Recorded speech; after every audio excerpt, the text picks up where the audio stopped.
Good morning. We will start up anyway because it's 10 o'clock, and I hope that we will have some who will still join us. We have had some losts, but still. We will start up with two presentations, then we have a little break, and then we continue with three more papers. So all in all, we are going to have 5 papers in the very end of our conference. And the final day will start up with a paper about the Writers' Society, Lithuanian Writers' Society in America. And the floor is yours, Žydronė Kolevinskienė.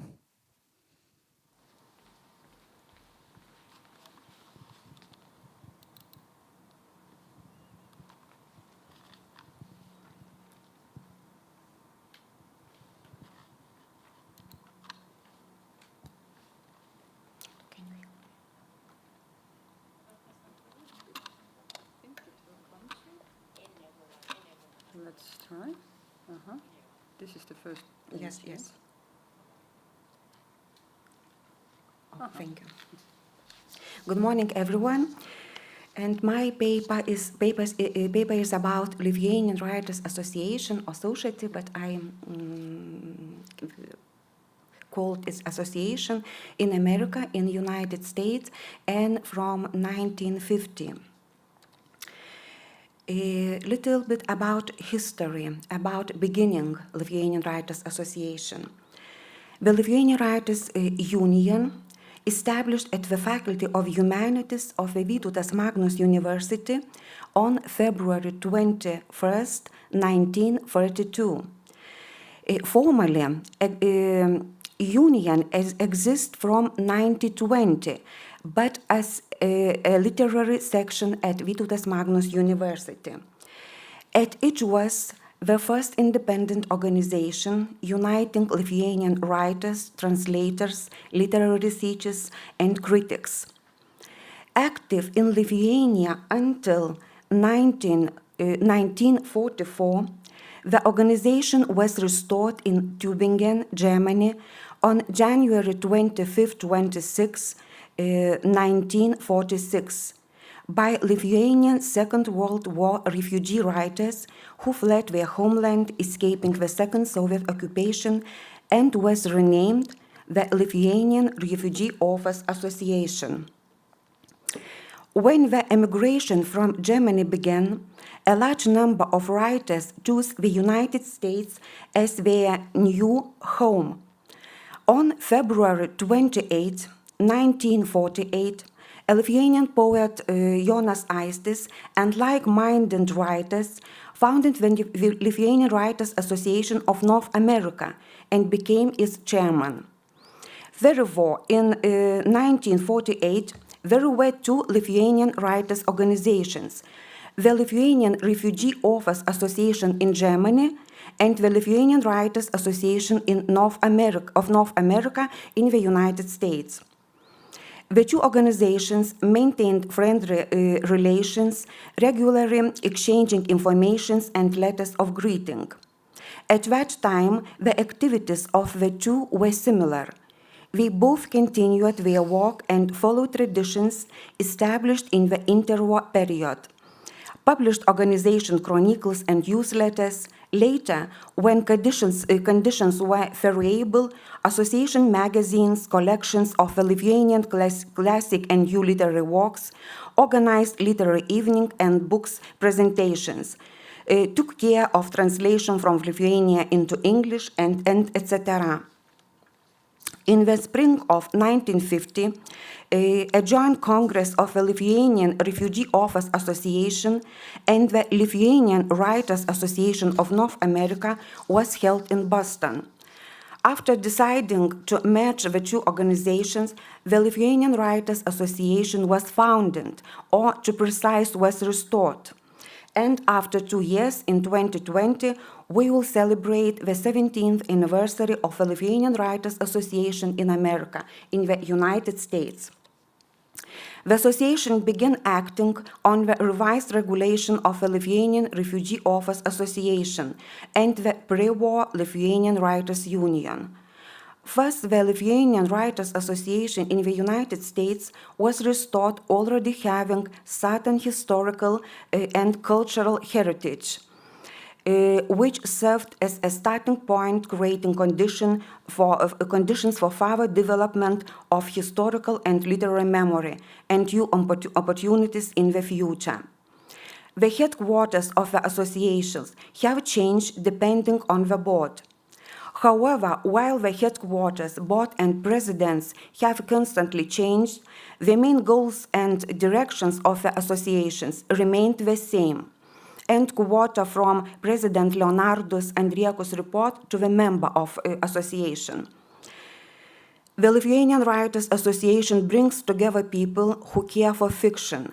Creativity is the link which helps to maintain the spiritual life of a nation and foster professional solidarity. The Lithuanian Writers Association unites authors of all literary genres: poetry, fiction, criticism, literary science, translations, and etc., living in a free world. The archives of the Lithuanian Writers Association is housed at the Lithuanian Research and Study Center at Lithuanian World Archive in Chicago. 5 big boxes contain materials over 2,000 pages total, covering the period from 1946 to 1990. One box contains the documents of the Lithuanian Refugee Authors Associations from the DP camps period in Germany. Other boxes presents the activities of the Lithuanian Writers Association in the United States since 1950. The archive of the Lithuanian Writers Associations hold various documents: organizations' annual reports, clippings from newspapers about the most important association events, information about the organization and its members, protocols, various sent and received documents, the voting protocols regarding the association's literary award, programs of literary events, ballots, members' questionnaires, list of members with their addresses, agenda of meetings and congresses, financial documents, bookkeeping books and photographs. Especially large is the epistolary legacy.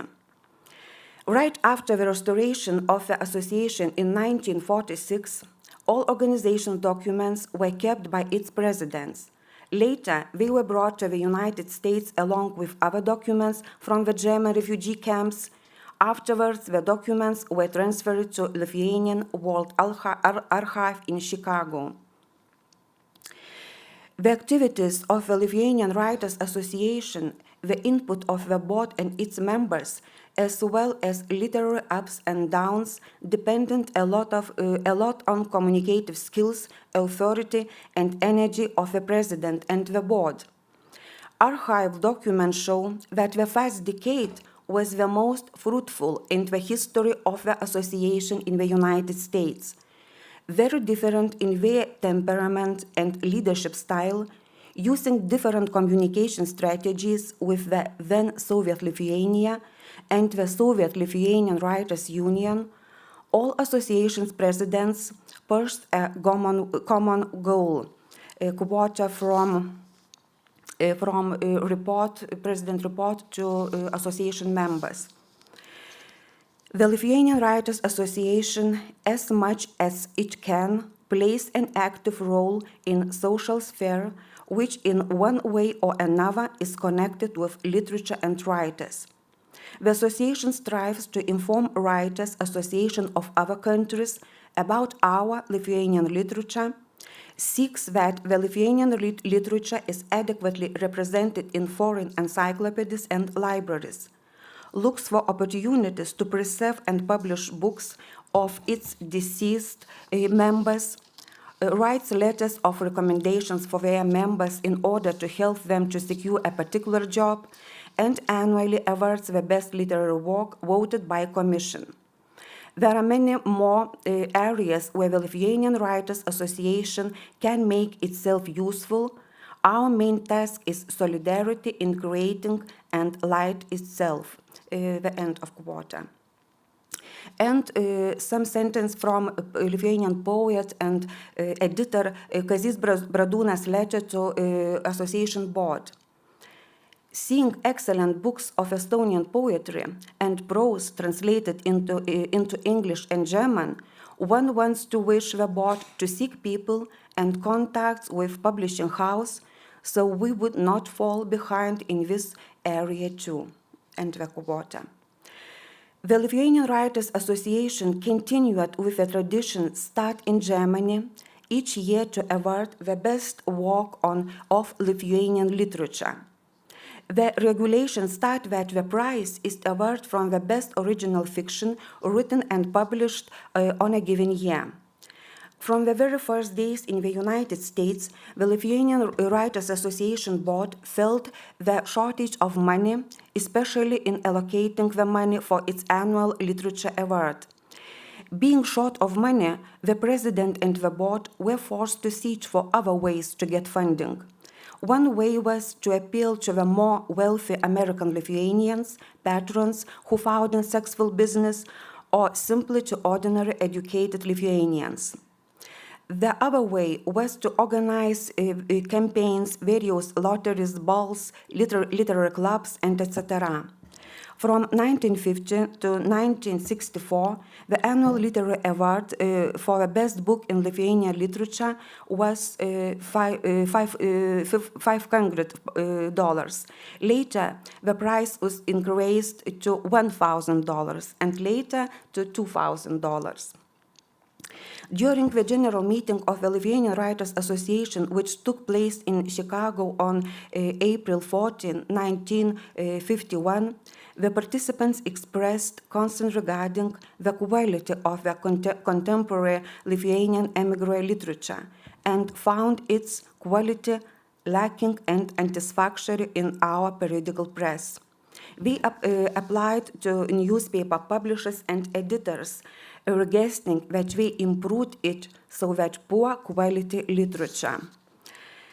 The participant also asked the newspaper publishers start paying royalties to writers. The role of the Lithuanian Writers Association as a molder of the revived literature is already seen during its first years of existing in the United States. The association published works of many Lithuanian classic authors, dealt with issues regarding the deceased writers' inheritance, the disposition of their remains. From the very first year in America, the association started publishing a newsletter, the Lithuanian Writers Association announcement, which kept the members up to date on its current activities and events. However, there were disagreements, disputes, debates, especially regarding literary awards. Benediktas Babrauskas' term as a president was not only productive, rich with various literary and cultural events, and stood out for its attempts to unite writers living in different cities, different states, or on different continents. His presidency was also marked by various debates and not always positive.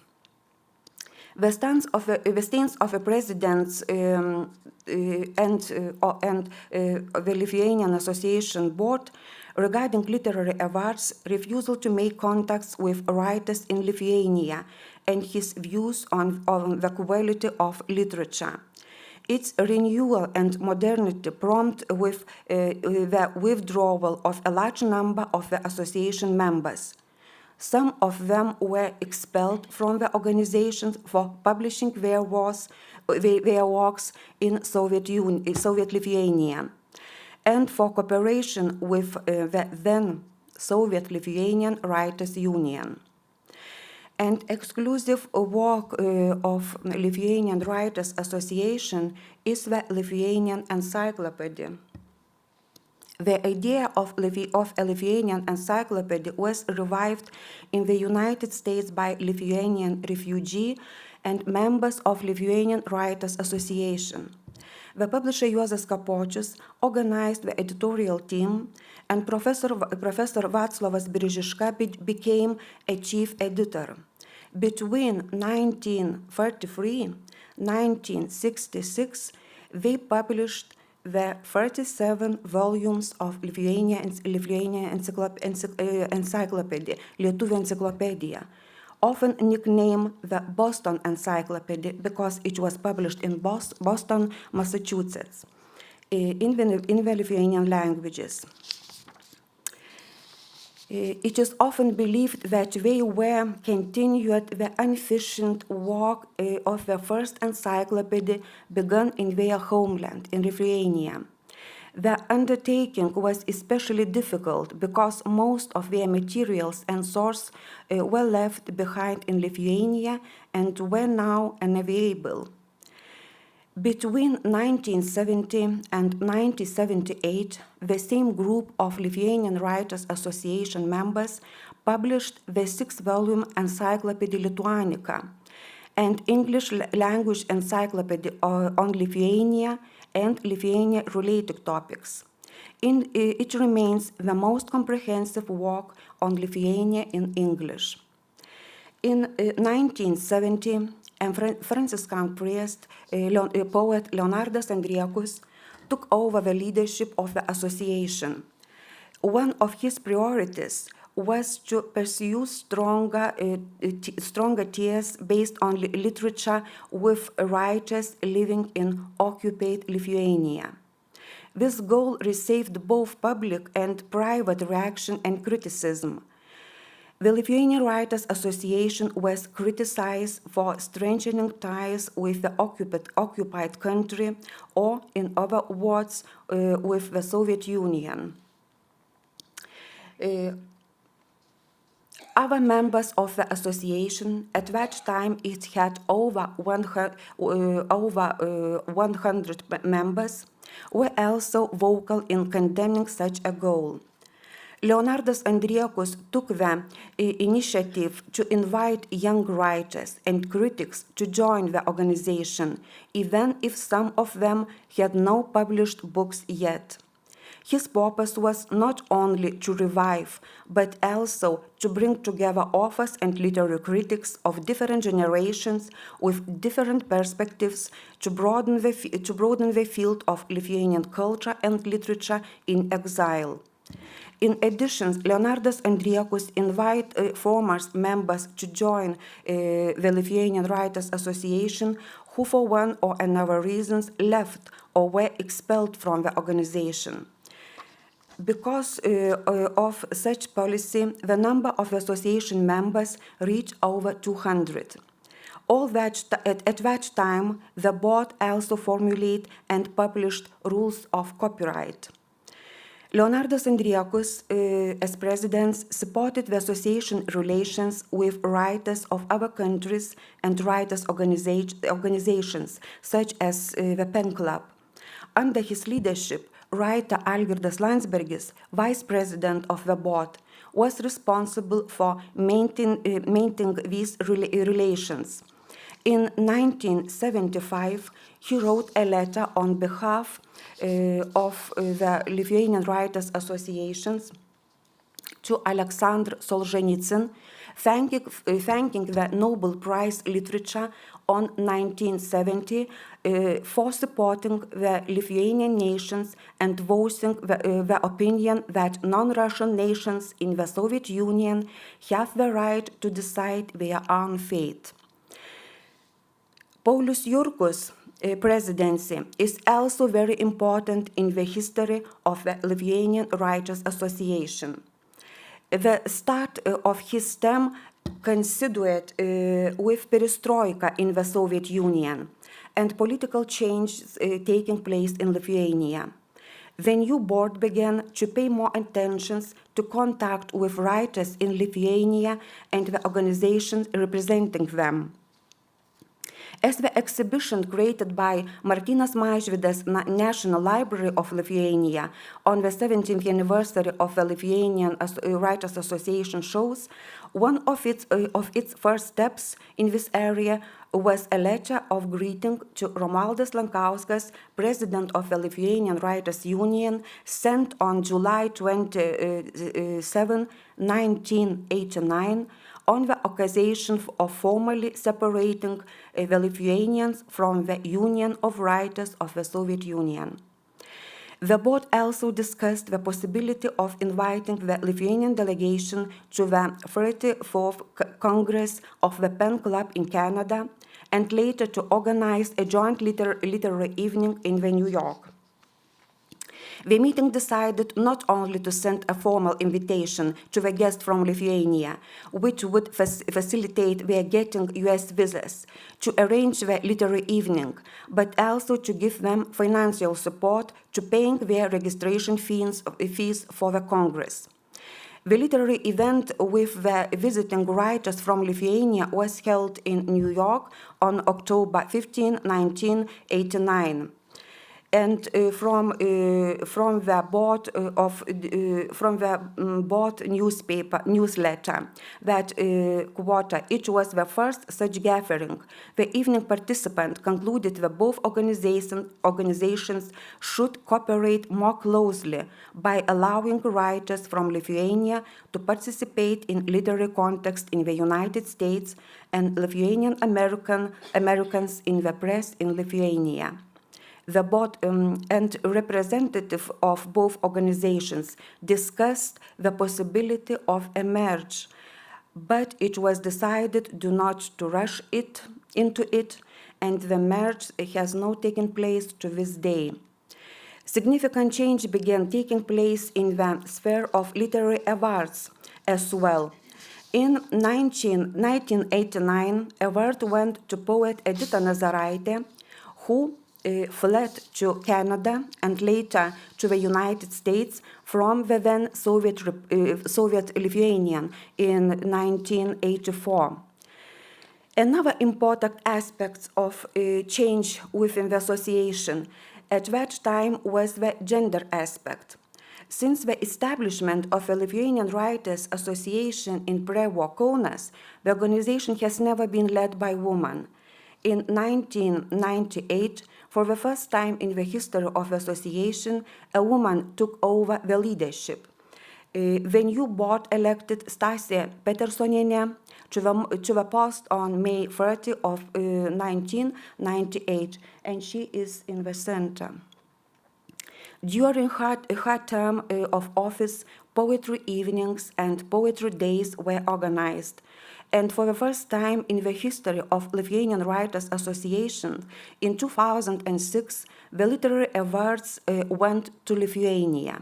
The award went to Vincas Auryla, professor at the Vilnius Pedagogical University, now Lithuanian University of Educational Sciences, for the two-volume books, Children's and Youth Literature of the Lithuanian Exodus. President of the Lithuanian Writers Association, Stasė Petersonienė, was banned on November 30, 2016. Nowadays, the association is led by her daughter, Daiva Petersonienė. And conclusions. The Lithuanian Writers Association in the United States represents not only a traditional writers' organization, but also, I think so, a memory institution of a Lithuanian diaspora. As I know, maybe I'm not true, neither Latvia or Estonia has such an umbrella organization which unites not only writers, literary critics, but also cultural, public figures and ordinary readers in exile. The International Estonian Writers Union, established in Stockholm in 1945, and which was aimed at uniting the Estonian exile writers, differed from Lithuanian organization in its size and more narrow activities. But it is important to mention that an Estonian poet and translator, Aleksis Ranit, was an active member of the Lithuanian Writers Association from the very first year in exile. Latvia also, as I know, did not have such a large scale umbrella organization of writers. The Lithuanian Writers' Union was founded only in 1940, much later than Estonian and Lithuanian organization, which were active in the interwar period. And it is important to mention that the Estonian International Writers Association merged with the Estonian Writers Union in October 2000, and the Lithuanian Writers Association, as I said, doesn't match with Lithuanian Writers Union to this day. It is political point, but it's not only political. The activities of the Lithuanian Writers Association in the United States in 1950-99 can be called communicative memory.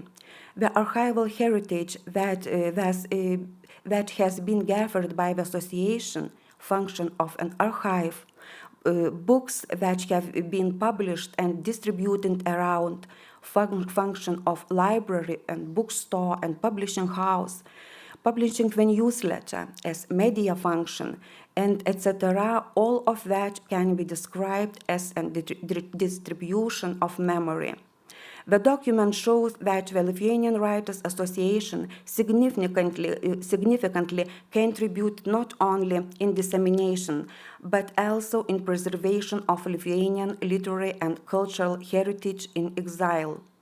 Today, the association's role and activities in the United States are rather symbolic, but perhaps in the future, the new wave of Lithuanian immigrants will revive and continue its work, which has begun 70 years ago and more. Nowadays, the literary field in the United States is more actively filled not only by writers who left Lithuania after the restoration of independence and who write in Lithuania, but also by those who were born in America and whose primary language is English, not Lithuanian. Thus, the Lithuanian Writers Association in America has a real chance to survive, or, if matched with the Lithuanian Writers Union, work together in literary and cultural field, because it was once foreseen in the regulation of the association in the United States in 1980. Thank you for attention. Thank you for listening.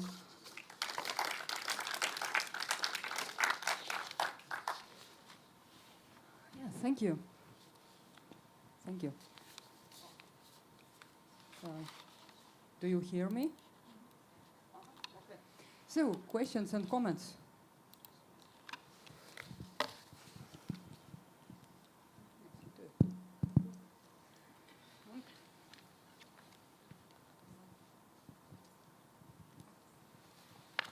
Anton Smith from Australia. Are there parallel organisations in other exile nations like Canada or Sweden or Australia?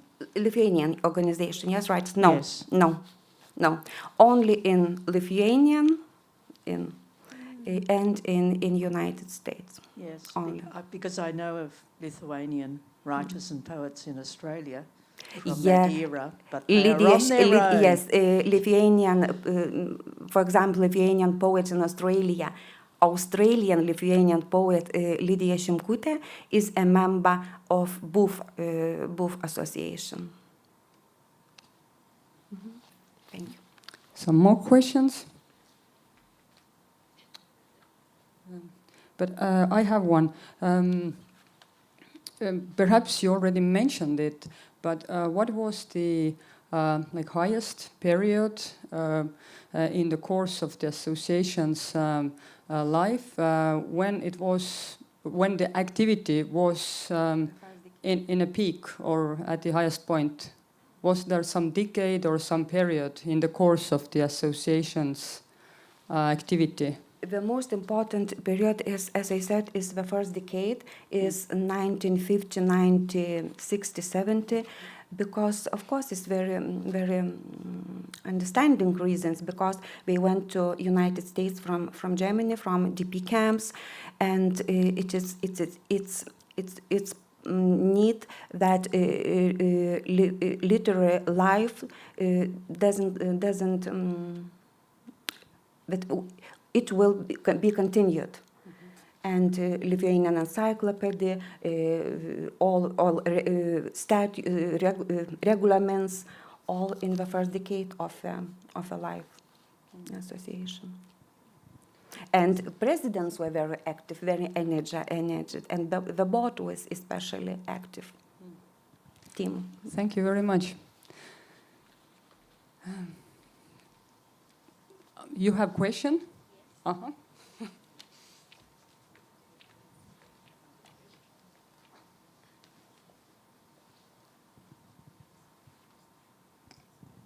An interesting issue is the writers who were born in USA and are writing in English. Are their works also translated into Lithuanian to be used by the public in Lithuania? It's very good questions. I try to answer in English, correct. It is problem, and nowadays literary research, because I'm literary, I am not archive historical. The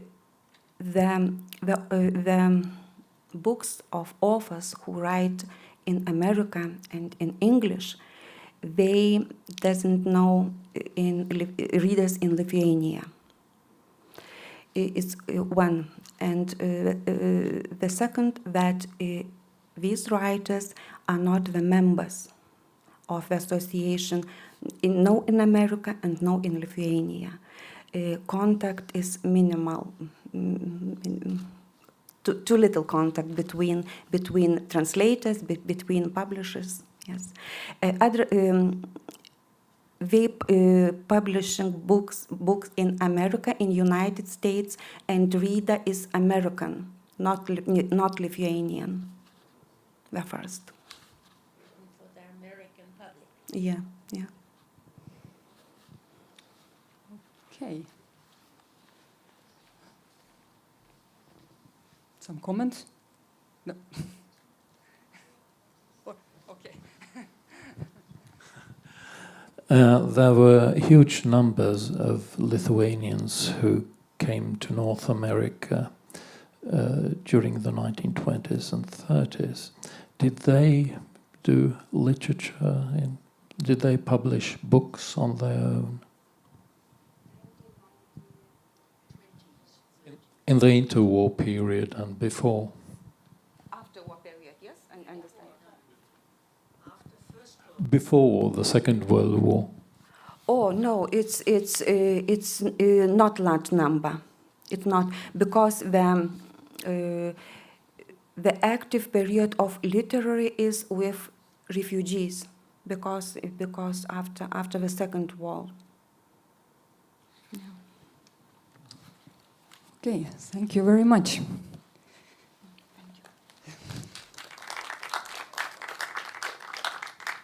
And now we are going to listen Aija Sakova, and she will talk about the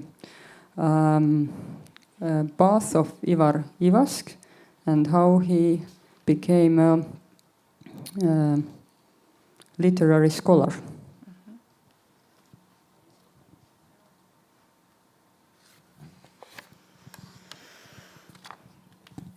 So my name is Aija Sakova. I'm a literary scholar in Estonian Literary Museum, and it's first time for me to speak here on Baltic Heritage Network Conference. So I'm very honored. In the end of 2017 and in the beginning of 2018, Estonia and Latvia both celebrated the 19th birth year of Estonian-Latvian poet and literary scholar Ivar Ivask. So here you see the both celebrations. In Tartu there was a symposium dedicated to Ivar Ivask, and also an exhibition, and the same in Latvia. So let me tell very briefly some words about Ivari Vask. He was born and raised in Riga by a Latvian mother and an Estonian father, and their home language was German. So he emigrated with his family to Germany in 1944. In Wiesbaden, Ivar Vask graduated from Estonian high school. From 46 to 49, he studied German and comparative literature and art history at Marburg University. In 1950, he defended his master thesis with a work on Gottfried Benn as a poet. And he continued his studies in German literature later in Minnesota University in Minneapolis in the United States since 1950. And he defended his doctoral thesis on Austrian writer Hugo von Hofmannsthal in 1953 in the United States. So Ivari Vask never lived in Estonia. Only he spent his summers in South Estonia in Rõngu, where his father's family was coming from. And he lived in Europe, like maybe for 1 year. He and his wife Astrida Vask moved to Ireland in 1991, and Vask died already in 92. So he lived and worked most of his life in exile in the United States.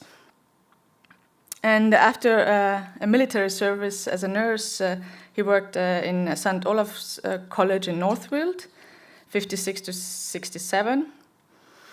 And starting from 67, he worked in Oklahoma, where he finally accepted a position as editor-in-chief of literary quarterly magazine Books Abroad. This journal was later called World Literature Today. So, and Ivar Vask was an editor-in-chief of this magazine from 67 to 91. So parallel to the work with the magazine, he also worked as a professor of modern languages and literature in the University of Oklahoma. He founded a literary prize called Neustadt International Prize of Literature. Is also called as a small Nobel Prize or American Nobel Prize, and several laureates of this prize were also given a Nobel Prize later, like Gabriel Garcia Marquez, Czesław Milosz, or Octavio Paz.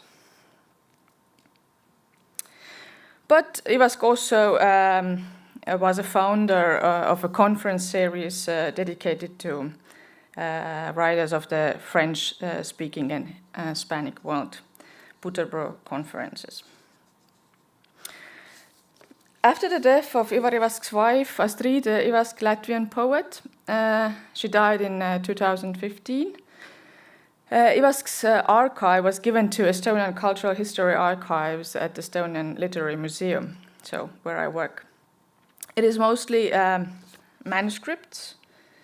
Here you see a page from Vask's diary. So we have Vask's diaries. He kept diaries since 64 and to the end of his life. There are altogether 56 volumes of diaries, all in Estonian. And also Vask's correspondences. It is known that he had over 500 correspondences with different writers, scholars all over the world. So, like names like Boris Pasternak, Heimito von Toderer, Jorge Guillen, or Hendrik Radauskas, or Estonian authors Ants Oras, Maria Under, Bernard Gang, are just some examples of his correspondences. The library of Astrida and Ivari Vask is kept in Riga at the Academic Library of Latvian University. And there is also to reading rooms at the Latvian academic library dedicated to Ivasks, both of them. One could say that Ivar Ivask was most certainly an exceptional man in Baltic diaspora. Together with his wife Astride, he built many bridges between different Baltic cultures, between different poets and writers from different cultures and generations, but also between writers from behind the Iron Curtain and free world. The question that puzzles me since I met with Ivar Ivask's writings and that I would like to look into today is what it is or what it takes to become Ivar Ivask. In other words, what it is what helped him to become this exceptional person who created literary world for years and who mediated between cultures. It also puzzles me what it is that kept Ivar Ivask identifying himself as Estonian and finding his way to writing poetry in Estonian. Moreover, what motivated him to deal with Estonian literature from scholarly perspective. Already parallel to his studies in German literature in Marburg and in the United States, he wrote his first article on Estonian literary criticism. In 1951, he published an article in Tulimuld about the role of Estonian literary criticism in diaspora. And later, his first review on Estonian literature was published 1954 on Bernard Kangro's novel Peipsi. Since he chose the language of his diaries to be Estonian, there is no doubt that he did identify himself, first of all, as Estonian. And it's also known that the common language between him and Astride was in the early years German, but later it became to be Estonian.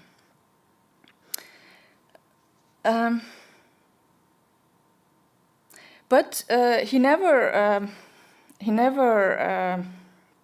is clear that he identified himself as Estonian, or we could say also someone from Baltic countries, because this nation of Baltic countries was very important for both of them.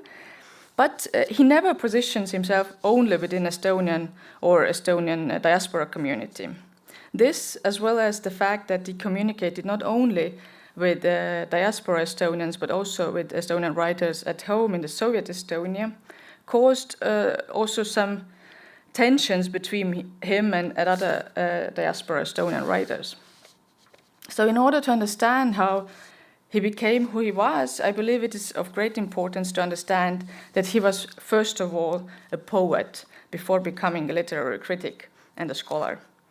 In his self-written short biography, he describes how he discovered Rilke in his father's library and how he wrote his first poems at the age of 15 in German. His love towards poetry, firstly to German poetry, made him to become also later a critic and a scholar. So during his studies in Marburg, he was strongly influenced by his German Jewish professor of German literature, Werner Milch, who introduced Ivask to the principles of comparative literature studies and literary criticism. In his diaries, Ivask writes about Werner Milch that he had a respectful but also to some extent skeptical view to German literary thought, and that this felt fresh and inspiring to Ivask. Milch oli kosmopoliitse avaruse ja sümpaatiaga sakslane, kelles aga voolas ka juudi verd. Ta suhtus lugupidamise, kuid ühtlasi ka kriitilise skepsisega Saksa mõttemaailma. See mõjus uudselt, värskendavalt, sest oli Milchi Inglismaal veedetud pagulasaastate rikastuseks. It is noteworthy that Ivask's doctoral thesis, written already in the United States, depict the famous Austrian fin de siècle author Hugo von Hofmannsthal as a literary critic, whereas he was first of all known as a writer and a playwright.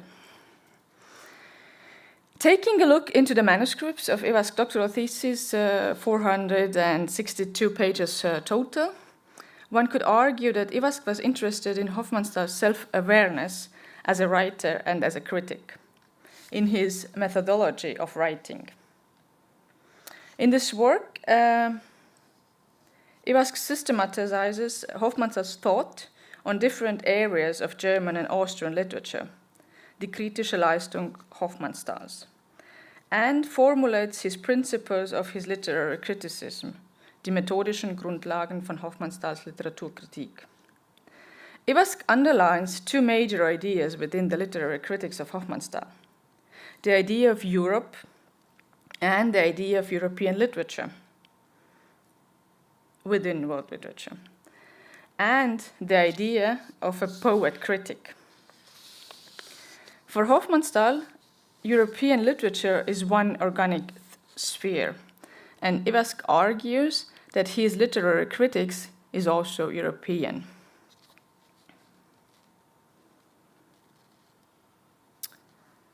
Hofmannsthals Kritik ist europäisch ausgerichtet. Furthermore, Ivask claims with Hofmannsthal that the idea of Europe can be encountered foremost in European literature. Die geistige Idee Europa manifestiert sich am schönsten in den europäischen Literaturen. Hier wird wahrhaftig Europa als einheitliches Zivilisationsgebiet sichtbar. Man kann sagen, dass Hofmannsthals Idee Europas nicht die eines abgeschlossenen Kulturkreises, sondern eines der übrigen weltgeöffneten Kulturkreises war.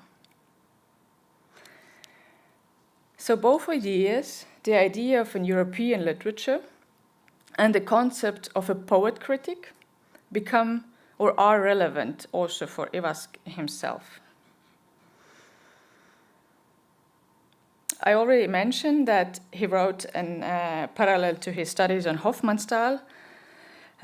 He wrote and published an article about the role and tasks of Estonian literary criticism, mõtteid Eesti kirjanduskriitika ülesannetest. And this is in many ways a programmatic text. He starts with a quote or motto from René Vellek.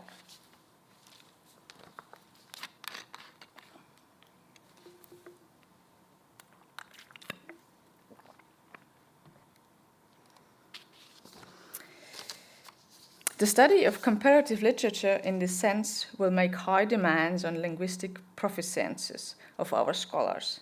It asks for a widening of perspectives, a suppression of local and provincial sentiments, not easy to achieve.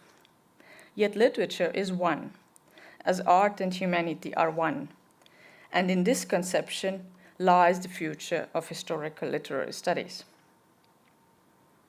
Ivask argues with Vellek that small nation literature cannot be considered separately.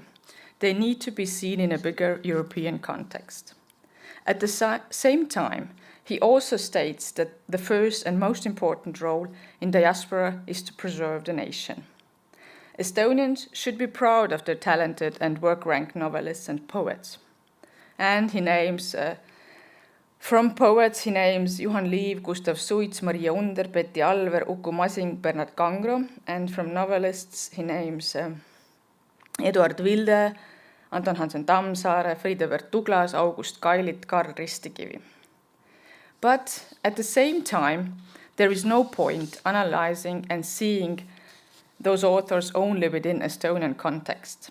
The role of a scholarly critic is to put such authors into a comparative perspective in order to open up a full spectrum of possibilities of those authors.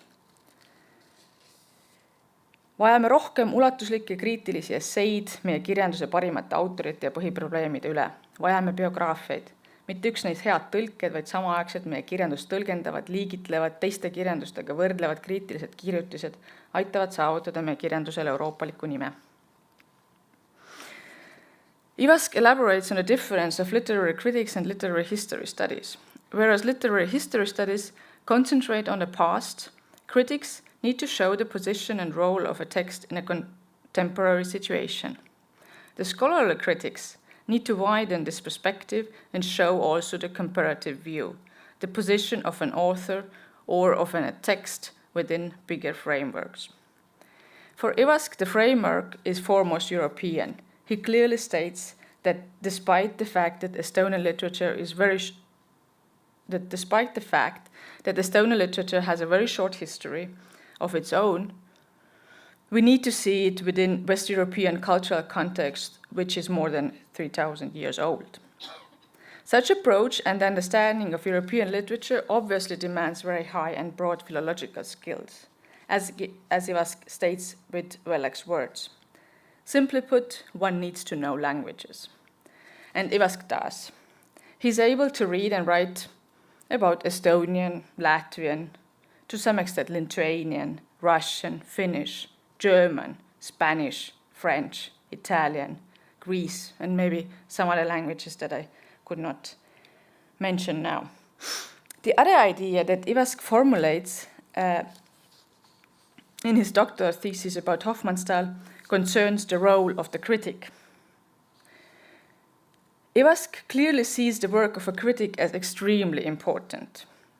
Beside the ability to feel at home in several national literature and to be able to read several languages, Ivask also values the poetic role of a critic. Thus, he speaks of a poetic critic, Dichterkritiker, and about criticism as a poetic science, dichterische Wissenschaft. Hofmannsthal ist ein Wendepunkt in der Geschichte der deutschen Kritik überhaupt.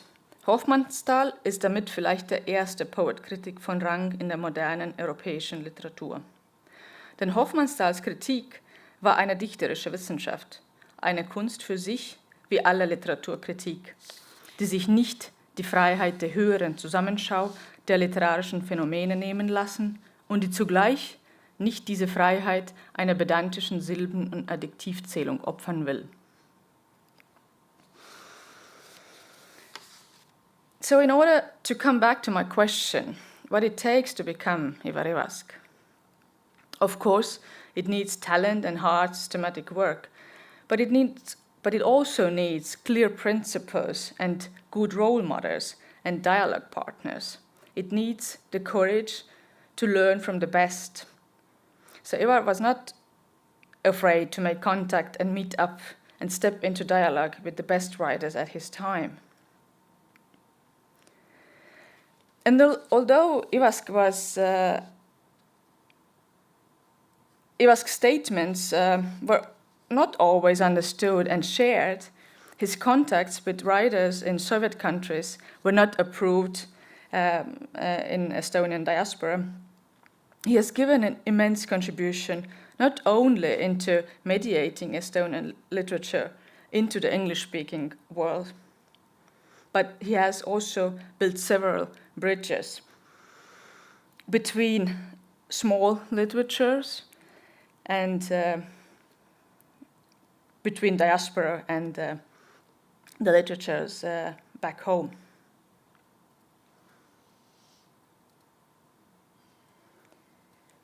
I believe that Ivar Ivask's ideas on the role of literary criticism are also relevant today. His call to philological skills and reading national literatures in original needs to be also reminded today. So, thank you.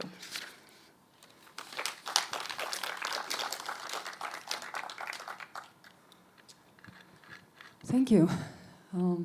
So, time for questions, or some remarks, or some additions. We have some literary persons here as well, so not only diaspora historians.